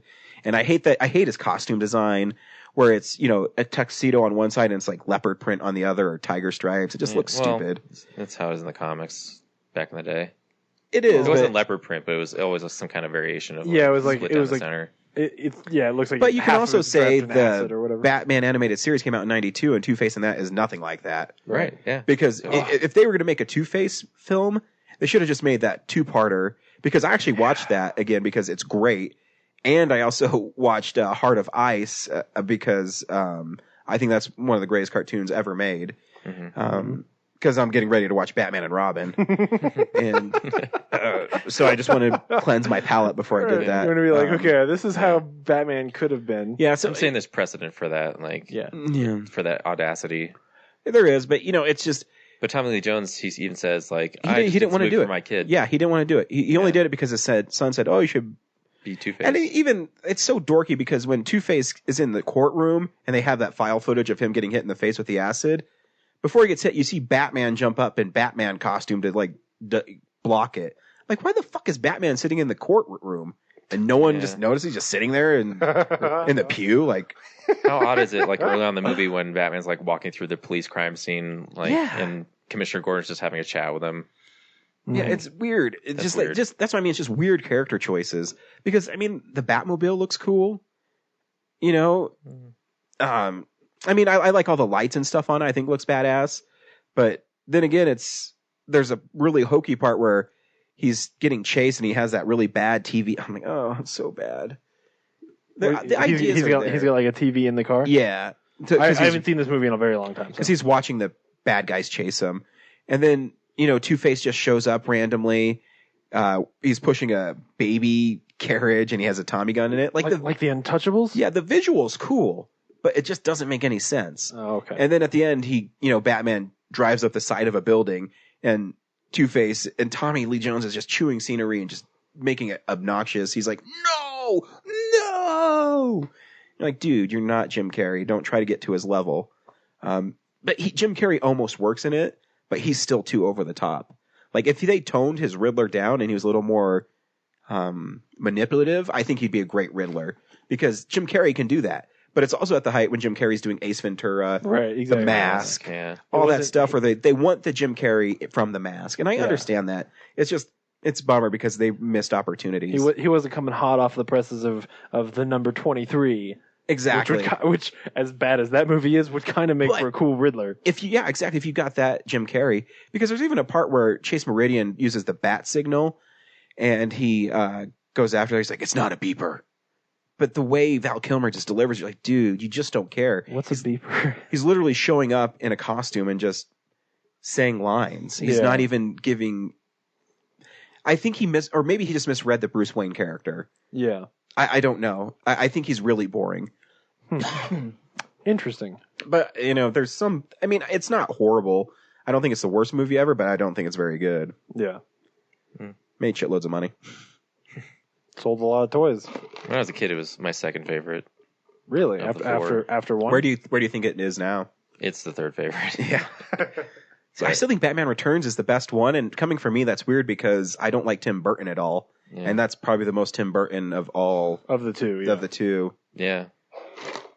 Yeah, I would agree maybe because I don't.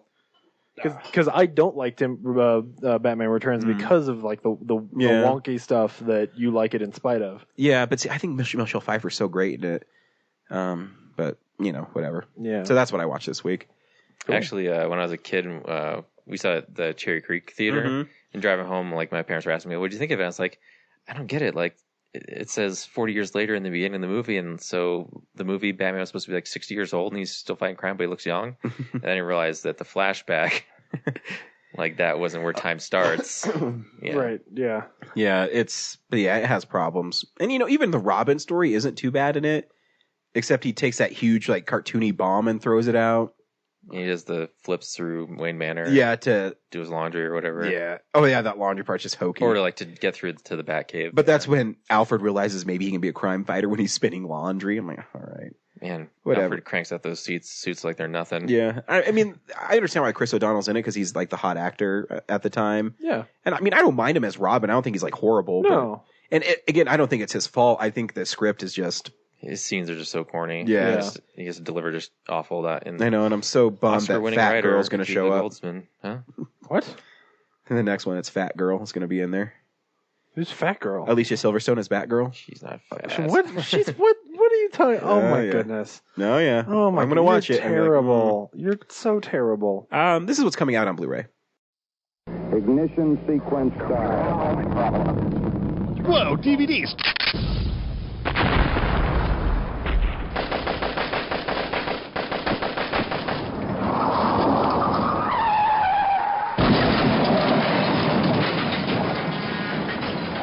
Yeah, baby. Yeah. Oh, yeah.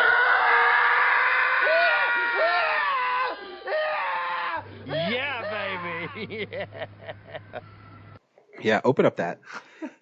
So yeah, I talked a really long time about Batman Forever because it's, as a kid, I don't remember not liking it as much as I did. I'm being super excited for it to come out. I was like, wow, this looks just like nothing I've seen before. Yeah. And then I haven't watched all the deleted scenes. They're all on there. Maybe I should watch them. Krampus is your big Blu-ray for the movie's week. cool. So yeah. I mean, there you go. Oh, hell yeah. Right along to which I honestly don't even remember being in theaters at this. Like That was in I feel like January. I just one of the learned first about things that to come movie out this year. Yeah. Oh man. Anyway, Son of Saul, which is Academy Award winner. yeah. I don't remember what this is. It's best foreign film. Yeah. Anyway, Some so Holocaust maybe thing, check I out think. Son of Saul. Jen Got a Gun. The movie whose I always want to say Janie Got a Gun every single time. Natalie I would have Portman. Steven Tyler as like the outlaw in it. Oh, that'd be cool. I'd watch that. That'd be probably better than Jane Got a Gun was. Dude, the Magnificent Seven trailer looks badass. It does, yeah. But they're Yeah. like, oh, that was Forsaken. just 7 guys instead of Kiefer Sutherland. No. Death Becomes Her is getting a Blu-ray release. Collector's edition from Scream Factory. Yeah. Yeah. I don't know that I've ever seen that movie all the way through. I should get that and watch that movie. Zemeckis, it's fun. Yeah. It's not one of his best, but still fun. And then there's a series of like I don't actually know what the story is on these, but they're those old animated movies that like or they're called the Dipati Frelling collection. Frelling. Anyway, it's the Ant and the Aardvark and the Inspector. Old Looney Tunes and, guys that branched yeah. off and made their own cartoons. Oh, shoot. And one of them didn't open right. What was the other one? Crazy Legs Crane. What? Is another Scream Factory. Oh, shoot. I missed that one. Shoot. Hold on. I'll open that up. It is. It's a lady's mouth with a cobra in it. Oh, that's so cool.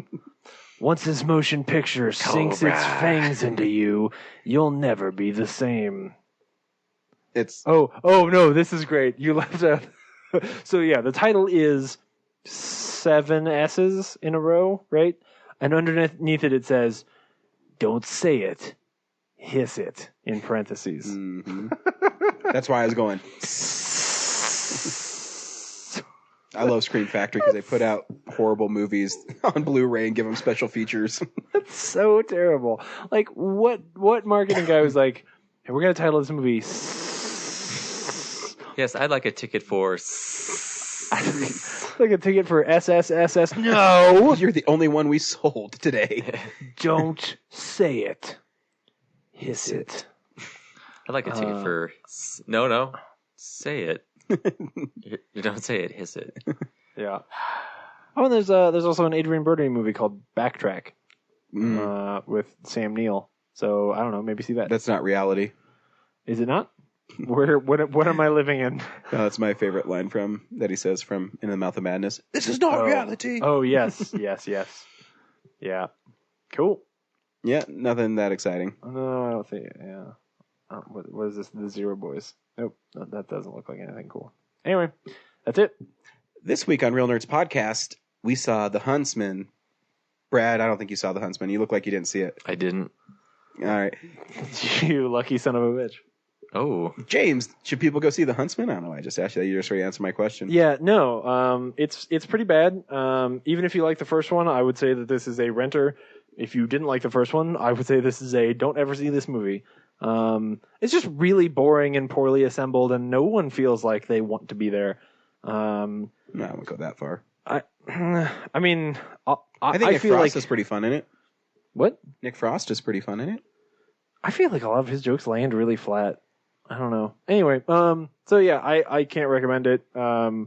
but I went and saw it with Rafe, and immediately after it was over, I was like, yeah, I'm every time I see one of these, I'm glad I see it because it reminds me every time that like, Batman Superman comes out and the whole internet catches fire and everybody's like, this is the worst thing ever made. I'm like, you guys haven't seen bad movies. Like, what are you talking about?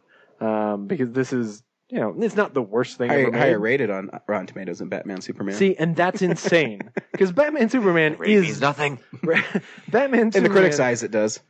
Batman Superman is a much better movie than this. Like, it was fun to watch, whereas this, like, I think I told you that they brought the. I was talking to your wife. I'm watching the movie and like finally the characters are together and it feels like we're starting an adventure and here we go. And I look over and here comes my waiter bringing the check. And I'm like, wait a second, we're just getting started. You're telling me there's 40 minutes left? We gotta move this thing along because there is not a story here yet. So anyway, I didn't like it. I'm not as harsh as you on it. I think there's some fun parts in it, but I don't think you have to see it. Yeah. Obviously, I'm an Emily Blunt fan. I think she's good in it. I think Charlize Theron's good in it. In fact, I think they should be in it more. Yes, I agree. But what we get is that when I'm watching this film, it's not very exciting, and it's the definition of sequel, cashing in the sequel clause in someone's contract. Yes, because if I was Chris Hemsworth, I wouldn't have made this movie. Right. Not that he's bad in it. I actually think he's kind of funny. Yeah. But his parts where he's having fun are really far in between. And the last thing I'll say before we play the trailer is it also seems that the screenwriters sat down and watched Brave and Frozen and like, Meridia, she shoots an arrow and has red hair. We should have that in our new movie. Right. Oh, and Elsa, she's really popular. Let's have the Ice Queen too. Yep. And I just kept on waiting for Emily Blunt to blast out Let It Go. But then never write a script that actually like ties any of it together or makes you want those things to happen at the same time. Yep. But at least Emily Blunt's pretty, and I was like, I can get by with this. Yeah. Here's a trailer for The Huntsman. If it's the Snow White tale you're looking for, discover the story that came before. Mirror, mirror on the wall, who is the fairest of them all? You are my queen, but not for long. Your sister holds a baby who will grow to be more beautiful than you. But beware, should any harm come to the child, your sister will unleash a power unlike anything the world has ever known.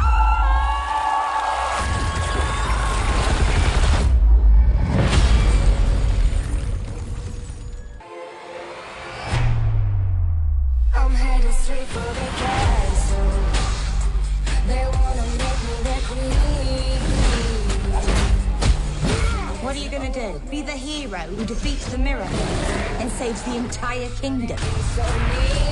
I pray much.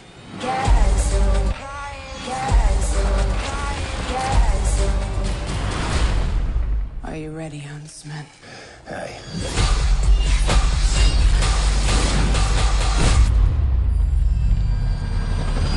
I'm stronger than all of you. Yeah, so the movie takes place before and after Snow White and the Huntsman. The before part is Freya is Emily Blunt's character, and Ravenna, Charlize Theron's character, is talking about. It starts with her killing her husband so she can rule the kingdom, and she has a sister, and she says, your black powers or your magic powers just haven't come out yet. You're more powerful than you know. And it's a really interesting take. The characters are fun. I was in. Yeah, and then it cuts to Emily Blunt is pregnant with her lover's baby, who's supposed to marry another woman, and then she gets a note from this man and says, "Meet me in the garden. We're going to get married and run away." So she goes down there. And when she's down there, she looks back up and her baby's nursery's on fire. No. Just her baby. Oh, yeah. Her baby's on fire. Just her baby's on fire. Well, the cradle that it's in as well. From down. Yeah. Well, yeah. Like from down on the ground, it looks like the whole tower's on fire. But she had the baby? Yeah. Sorry, they jump forward a little bit. And so now she's got the baby. And she's the voiceover work is done by Liam Neeson, uncredited. Right. Well, because he plays Snow White's father in the first movie. That's right. So he's like the narrator, but it's completely disjointed. But it's fine, whatever. Mm-hmm. So yeah, she like runs upstairs, and there's just the room is fine, but there's just this. Why are you laughing? A baby's on fire. Because it's. Do you not know so me? ridiculous. It's so ridiculous. How awful I am. Like, so he gets I'm like, there, I should have seen this movie. I'd love to see that. You get up there, and it's just like this ashy cradle, and this like almost cliche wisp of CG smoke comes out of it, as if the last ounce of the baby had just burned out of existence, and poof, and this little wisp of smoke comes up, and I'm like, really? Like, why didn't you just burn down the tower? It's a smoking hot baby right there. But then, so here's where it gets good again. Yeah, is that then like there's the guy that she thought she was in love with, like there with like a torch. And he's like, ha ha! Oops! Psych. I burned the baby. I had to. Yeah. So he killed his own baby. But you immediately, like, you're watching the movie and you're like, oh, well, we know that like Charlize Theron did this, and eventually, like, the story here is going to be that the Snow Queen, that Emily Blunt's going to have to figure out that her sister totally like made this dude burn their baby. Oh, it's so terrible. Oh man. And then, anyways, Freya goes and runs away and makes a kingdom to the north of snow. But her baby dying, frozen. her baby dying like breaks her heart and causes her to like freeze this dude. Like, so suddenly she gets her power, right? So like that moment, that moment causes her to become a magical queen. Elsa. Yeah. And she goes out there and makes a castle out of ice. It's like when you're an X-Men and they have to like shock you into using your power. Mm-hmm. Yes, exactly. So then the story goes that she starts conquering all these surrounding kingdoms, and she steals the children from there because she says, if I can't have children, you can't have children, and you're not allowed to love because I don't know what love is. And she believes that love is a lie. And I mean, she's really good at the, Emily Blunt is really good. And you're like, okay, I'm on board. Because I like seeing Emily Blunt be evil, because she's usually, the nice one. Yeah. And then the story continues, and I guess Emily Blunt doesn't age. Because and neither did Charlize Theron. I guess because they're magic. One. Yeah, like whatever. So then it fast forward, and Chris Hemsworth is now in the movie. Of course, it would be hard because as soon as she becomes the Ice Queen, her hair all goes gray. Mm-hmm. So how would you know if she got older? Mm-hmm. You know.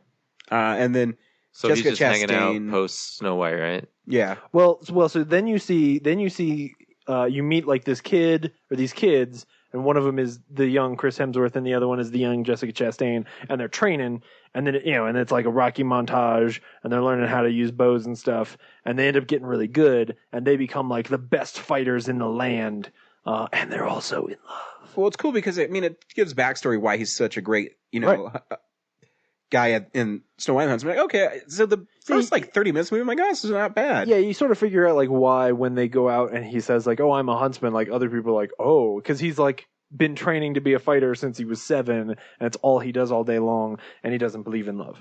Yeah, and then it's cool. Yeah, then it just starts meh, because then then it starts really going to cliches, because I don't know, because the next sequence, the next little piece, like I was in it for that. Like yeah, when that's what I mean. Like the first 30-40 minutes, I was like, this is yeah. Well, yeah. So when she puts up like the ice wall and separates them and catches them, and she shows one, I immediately knew what was happening. Where she shows like one version of it to him, and I was like, okay, well she's showing her something else, right? And I was like, this is cool. Like it wasn't necessarily paced really well, and the action wasn't always the best, but I was like, this is palatable, right? Like this is kind of fun, and you're telling me a story that I'm kind of interested in. But you're right. From like as soon as we skip forward to post Snow White time, like the plot just goes off the rails, and it becomes really tough to follow, and you're not invested in anything anymore. Yeah, and I think it does actually hurt that. And in what ways does it go off the rails? Yeah, we're getting there. Yeah, getting there. So the story starts becoming a little incoherent. We're going to tell you the whole movie here so that you don't have to go. So it takes place after he said, Snow White and So Chris Hemsworth believes that Sarah's dead.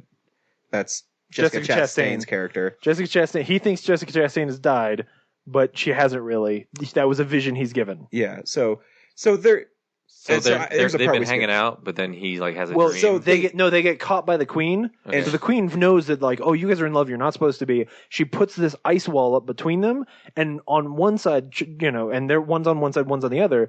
He sees her getting beat to death, and she sees something else, right?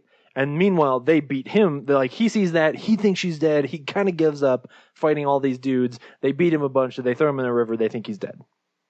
Then we flash forward to post Snow White. Yeah, and he's just hanging out, and he doesn't want to do anything. And then the Prince Charming from the first Snow White movie shows up and says, "Oh yeah, right. Hey, I need you to go find the mirror that was stolen, the mirror from the first movie. Yeah, because it's making Snow White crazy with not looking like Kristen Stewart stand-in." It went missing because Kristen Stewart.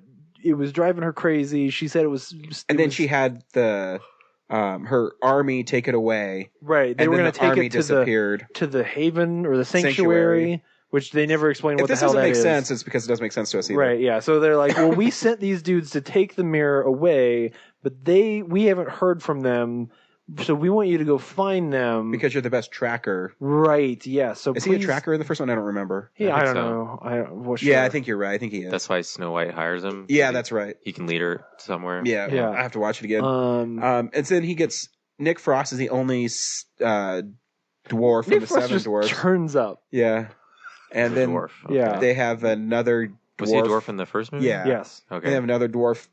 All I remember is Bob shoot. Hoskins. He's played by the it's that British comedian who's in like the Trip.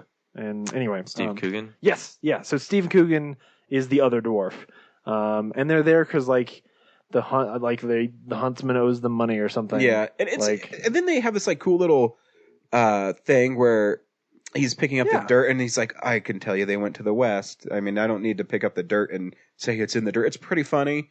And then they get to the caravan, all right banter. where all the queen's men are dead, and then it doesn't make any sense. Like there's black tar on them, and like, oh, it's the goblins. But then they killed themselves. But wait, why are the goblins? Yeah, like why did the goblins attack them? But it's like, okay, so what you eventually try to piece together is like, okay, so they got attacked, they killed each other, but then whoever was left got killed by goblins, and then the goblins took the mirror. So now the dwarves have to go to where the goblins are in some kind of forest. But before that, they meet two female dwarfs. Right, lady dwarfs. And Nick Frost falls in love with one of them, and the other one gives the other dwarf a hard time. Yeah, and the banter's not real good. Then Jessica Chastain comes back. Oh yeah. So Jessica, so they're in a bar with the dwarves, and this guy comes in and he's like, "Oh, this guy's got his children here," and the dwarves are like, "Bah," and the dwarves are like, we on our own could take you guys, but we also have this huntsman, and he would just whip the shit out of you. And these guys are like, "Well, we're all huntsmen, so fuck you." So then there's this fight, and that fight's all right. Yeah, like, it's a pretty good, like it's a decent. Inside the bar's okay. When it gets outside, it gets really jumbly. Yes, I agree. But it's a modern, like it's not like an awesome, some cool. Honestly, and I hate fight. saying this, it looks like a first-time director directing action. Yeah, and that's fine. Like it, okay, right? If you had a movie full of a lot of that action, Edgar Wright. No. But if you were expecting that, so then they get kicked out, and they're gonna kill him. Like they successfully beat the shit out of Chris Hemsworth, and he's gonna die, I guess. Except for the fact that I'm not a fucking numbskull, and I can read this film from a mile away, and I know like, oh, this is when Jessica Chastain shows back up because I know she's not really dead because I'm not an idiot, and I know you paid for Jessica Chastain. So sure enough, Jessica Chastain shows up, and she like bows them all to death. But see, I did like the part when Chris Hemsworth woke up. And he says, "Am I dead? Yes. Was I hit in the head?" Yeah, the banter there is pretty good. Nick Frost says, "Yeah, like 6 or 7 times, but you're not dead." Right. And that's pretty funny. But anyways, so they get captured, and then they have to find this mirror, and it's being held by the goblins, and the 2 lady dwarfs are going to show them how to get it as long as they can take money from the goblins who hoard gold and jewels and stuff. Yeah. And so they get there, and the mirror's just hanging out on the outside. Well, because no. See, you weren't really Did I miss something? Yeah, there was some really interesting stuff here that you missed. No. So as they're going along, like they find the bodies of some stuff. Oh, that's right, and they have tar on them, and they're covered in tar. And he picks up the tar, and he's like, "Oh, their blood smells like tar." So that's where you're supposed to learn the goblins have tar for blood. Oh, that's right. That's important. Just you wait. So then they go and they find the mirror, and there's only one. There's like one goblin left because all the other goblins that had the mirror killed each other, and there's like one. And so he comes down and he smells them for a while, and then sees that one of the little dwarves, she had stole some they're gold. Kind of like apes. Yeah, they look. Yeah, they're kind of like they're like slightly purplish versions of like a Planet of the Apes guy. What I did like about their design, though, cool horns. is they had like that melted gold on them. Yeah, because they're really into gold. So they've got all kinds of gold, and they live where there's a river of gold or something for some reason. I know, really bad CG there. Yeah, it was. Yeah. That was like some Hobbit 3 bullshit, right? Or Hobbit 2 bad CG gold. Gold just doesn't look good. No, don't CG gold. Like, just don't do it. Yeah, so then like he fights the one, and that's a really bad fight because it's a even though like it looks really cool up close, like the CG on the goblin's pretty good, and I think there's some practical stuff going on. The fight is choreographed in a way where like they didn't want to have the CG monster really interact with him very much, so basically they just like dance around each other and then push each other every now and then. Did you notice there's a couple of like repeated cuts? With the goblin charging, I did. Like, oh no, I didn't notice. Like he'd push him back, and then the goblin would do that, and then run at him again. Like, they did it like 2 or 3 times. I did. I noticed him doing it. I think I was distracted thinking about the fact of like, oh, you choreograph this so that you don't actually have to have them touch each other, because that would require you to actually choreograph an action scene with a CG creature. You know, so it did cool. Kill him cool though. Yes, sort of. The slow motion's a bit over the top. Yeah, but yeah, like. It's it's pretending to be an action scene, but it's never really much of an action scene. So then they're all running away to get away from the guy. I mean, the dwarves get the mirror, and they run away, and they get to this bridge over the gold thing. And for some reason, he decides like, well, I'm going to stay here and fight them. And you guys get across the bridge. They're already across the bridge. He should have just run across the bridge and cut the bridge on the other side. Like, end of fucking story. I don't understand what's like. This is one of those moments where like the script is so obviously terrible that I'm like furious in my seat because I'm going, why the fuck would he make that decision? Like, what you're showing me doesn't makes him stupid. Yeah, they're trying to make him like, oh, he's sacrificing himself. But at the same time, he had time to look at him and be like, get out of here. Right. You could have ran across like, I'm just going to cut this bridge so they can't follow us. The bridge is as long as this room, Brad. It's not a huge bridge. And one of the things we've missed here is that like this whole time there's this really kind of plotting and obvious conversation going on between him and Jessica Chastain, because like she's mad at him because she thinks what the version she saw on the other side of the ice was that he like just got afraid and ran away, right? Like. Right, so he was a coward, and so she's been in prison all this whole time, right? So she's just pissed at him, and like, well, you guys are going to get back together, and the dialogue here is not so good that like I'm convinced that you're mad at each other, and in fact, like you're doing this whole puppy love thing, so it's just kind of annoying. Like you just want them to get back together so we can have a cool action scene. But anyway, so that's part of why he does this shitty bridge thing that makes no sense. So he starts getting beat up by goblins, and he's gonna die, I guess. And she goes, I know what to do. And she reaches over and she gets some blood off of the wall, and she dips her she has to make the arrow in it. Oh, that's right. Because for some reason our person has lost her bow at some point. Don't know how. So she makes a bow while he's fighting these goblins. She gets some wood. She makes a bow. Don't know where she gets the string. Help! I'm dying over here. Just one second. She builds an arrow. Yeah. She dips the tip of the arrow into this tar stuff. Goblin blood. Right. She that's very important. It's coming up here. She gets like some fire or something. She lights the arrow on fire, shoots it into one of the goblins. All the goblins catch fire because their blood is made of tar. But blue fire. Yeah, and then they die. And then like he magically teleports across the Golden River. Yeah, I guess he just swam through the Gold River. Climbs up from the ravine. That's literally, I think, the worst sequence in the movie. Yeah, and Gold is the softest It's metal. weird because Chris Hemsworth throughout it kind of is like, this is stupid. You can tell that he thinks it's stupid because he doesn't, like, he's funny in it. Like, he doesn't believe the dialogue he's saying. Like the sequence later when he's like climbing, he decides to climb up a cliff and then jump off it onto a rooftop. And he says, you this can is the tell worst idea he's just ever. like, this is fucking stupid. Why is this in my story? And the thing is like, Hemsworth is really charismatic, and I think but you can just tell he's like, he knows. Guess I had to exercise my Yeah. sequel contract. Right. Anyways, so then you find out that Sarah's double crossed him, and she's actually working for Freya, Emily Blunt's character. Yeah. And she shows up on a polar bear. Yeah, that was cool. Yeah. And, you know, she's still awesome. And then she freezes Nick Frost and his girlfriend. And Jessica Chastain shoots Hemsworth with an arrow. She never misses. She never misses, so he was able to block it. Well, because she shot it exactly where his necklace was. Yep, that she gave him. Yeah. Earlier in the movie. And it's a symbol of their marriage. Yes. It's so fucking dumb. We're not making this up. And then finally they get the mirror they're back. married? Oh, yeah. They got married in a hot tub at the beginning. A hot spring they were fucking in. I'm not kidding. So then actually the movie picks up again because Charlize Theron comes back. Yeah. Through the mirror, and she has these cool interactions with Emily Blunt, where Emily Blunt Ravenna, I don't forget her name. Yeah, whatever. Charlize Theron, right.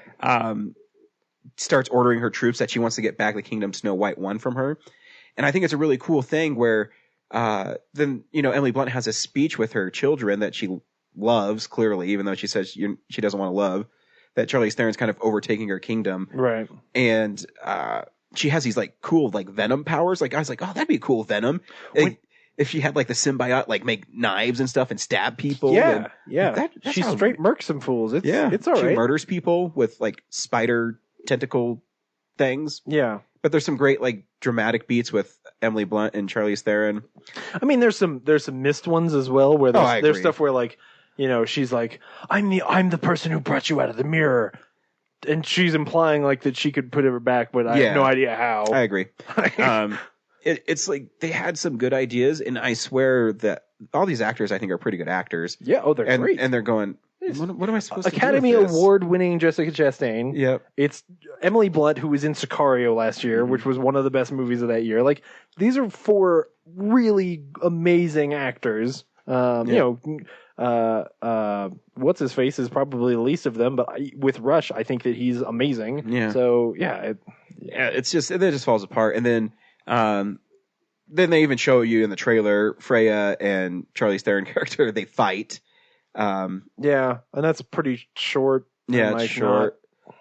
Because obviously much of a Charlize payoff. Theron kills her. And at the same time, so then like there's a big ice wall in that room again. So half like two of your characters are climbing up this ice wall to try and get over it, just as a delay, so that you can have the other two fight for a while, and then like one of them hugs the other, and then they try to kill. They sort of kill each other, sort of, but not really. And then Chris Hemsworth shows up.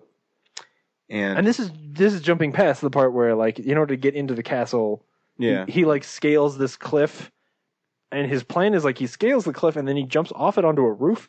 If he's trying to sneak in, like he's horrible. He's at it. terrible. Like he falls from roof to roof and he's making all of this noise. Like I don't know why. Really, he should just walked in the front door. Right? Yeah, he should have. Like it's a terrible secret. Yeah. And I'm literally at that point in the movie, I'm like, guys, is this your excuse for an action scene? We're at the end of the movie. Like, you got to show me like something to make this fun, and you got Chris Hemsworth by himself climbing a wall.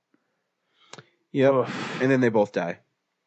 Yeah. Even though I think Emily Blunt's death was kind of sad.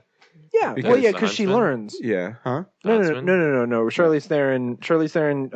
The mirror gets frozen and she cracks into a million pieces, and that was kind of cool. Yeah. But she doesn't really die because there's like a gold dove somewhere or something, so they can make a sequel again.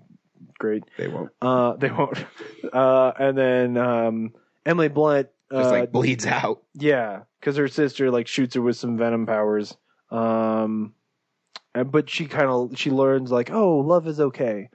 But but I don't believe it. Like it's not a well written transformation. It's just like last minute where she's like, "Oh, I'm dying now. I have to change my mind." Because she figures out that her sister killed her kid. Yeah. Oh, yeah. No, she puts it together. Yeah, she manipulated the dude to kill their kid. Which was stupid because like Charlize Theron comes back and immediately Charlize Theron starts talking about like, I did this to you. Like I freed you and I gave you power. And like one of the good things about the script is that they were smart enough to have Emily Blunt turn around and go, "How? What do you mean you did?" Yeah, exactly. She's like that's how she puts it together. And I was like, good for you. Like, man, in a pretty dumb script, like you actually you figured it out. She's like, I'm not dumb. Hang on. Right, exactly. You said she had like 3 other kids since that incident? No. She's stealing all the kids from other kingdoms, from and all the she kingdoms. calls them her kids. Yeah, Oh, okay. and then she raises them to be huntsmen, right? So she takes everyone's children and then she makes them learn to fight, and they grow up to be huntsmen. But it was just that Chris Hemsworth and Jessica Chastain, they were like the best of them, right? Like they were the leaders. In they their loved each other, so that makes them the worst. They also loved each other, and that means they betrayed her. Mm-hmm. And we also like when you end up finding out that like she wasn't even in prison the whole time. Like she's like she is the number one. Jessica Chastain becomes like the number one general for the Queen as she over the years that she's been away, and that's why she's so badass. But Yep. Next week we're seeing Keanu. I don't know. Or Green Room. Or Ratchet and Clank. If Green Room's there, I want to see Green Room, which is weird because that's not a movie I should want to see. So Green Room or Keanu. Yeah. Or both. I'll probably see them both. Are you here next week, Brad? Yeah, I'll be in Paonia. Where is that? Is that a country? It's a town past Aspen. Oh. Okay. Showing Catastrophe. Oh, cool. Cool. Good for you. Yeah. Very cool. It'll be like a Q&A that I got to do. Is it like a festival or something? Or yeah, it's something people can go see if they're near Paonia? It is the Paonia Film Festival. I don't have any information on it, but it's That's okay. People can Google Paonia Film Festival. Yeah. Great. Yeah, good for you. Very mountain so we'll town figure something out. Festival. Yeah. Yeah. I have a feeling I will see both. I will probably see. So then you just decide whether you want to see Keanu. I want to see or Green Room more, but yeah, because Keanu, I'm not a big Key and Peele fan, so whatever. Yeah, I am. So I'll go see Keanu and tell everybody that hey, it's a movie where they chase down a fucking cat. Cool. And I think that's great. So till next. Also, I forgot to mention it earlier, but Mike Henderson, who runs the FP Talks, he's having a seminar thing May 7th at the Bug Theater. Robert Maxfield, who's a sound production guy from The Walking Dead, Mission Impossible 3, Twister, whole like 9-hour affair. You get lunch and everything, and come down and learn how to record audio and do stuff with audio in movies. Awesome. Very cool. Brown paper tickets. There's a link to sign up. Cool. That's very cool. Cool. Till next week. Bye. Bye.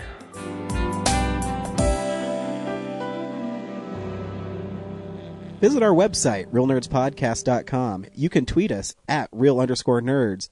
You can email us even, realnerds@gmail.com. Like us on Facebook. Hey, stream us on Stitcher. You want to call us? 720-6nerds5.